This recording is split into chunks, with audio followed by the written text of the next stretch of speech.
Let's take a look at those temperatures right now. We are definitely jumping right into summer. A lot of people, of course, welcome this heat, but it's important to remember that it can turn dangerous very quickly. I talked to Dr. Ed Cornelia earlier today about heat-related illnesses and what to keep an eye out for. Well, thanks so much for being here today. This is a really important topic that sort of feels like it came a little bit early because it's so hot this early in the season.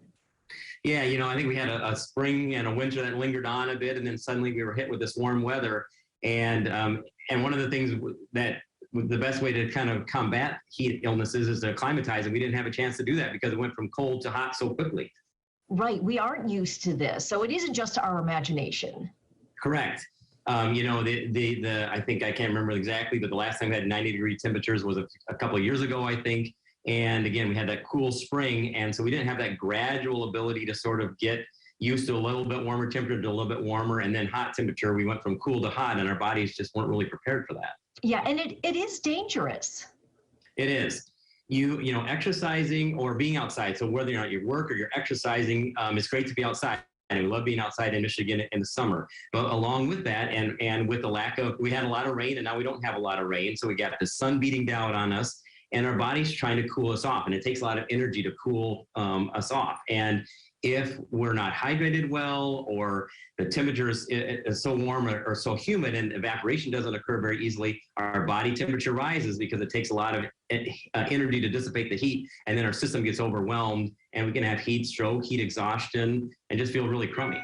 What are the differences then between heat stroke and heat exhaustion? Yeah, there's like heat rash is one of the first things that happens, and that's when it's not even sunburn, but you kind of look and your skin is red, and you think, boy, I just don't feel quite right.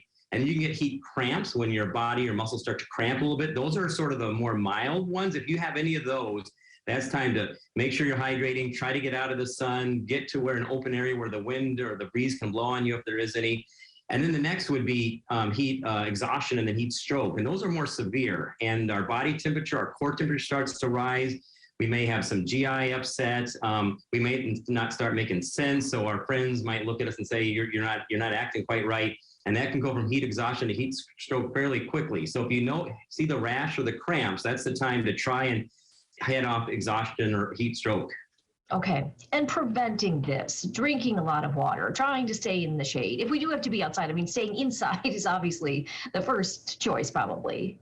Absolutely. Stay inside when you can. But even inside, sometimes if you don't have air conditioning or you do need to be outside, absolutely hydrate. So right now, hydrate, hydrate, hydrate. Water is great. Whatever tastes good to you that doesn't have maybe a lot of caffeine in it. Caffeine is a little bit of a diuretic, so can draw some of the fluid out. But even fluid with caffeine is better than no fluid. And then stay in the shade, wear a big hat, try to take breaks if you do need to be outside working or outside of, a practice, a band practice, a sports practice, take breaks. A lot of times we'll institute in soccer games, you just have a halftime, we'll institute breaks in the middle of the first half or the middle of the second half to make sure they're getting rest. They'll even do this at the international level now. So I think we're trying to pay more attention to how hard and how harsh the heat can be on our bodies. Yeah. All right. Well, that is great information, great advice. We really appreciate it. Thank you so much. Absolutely.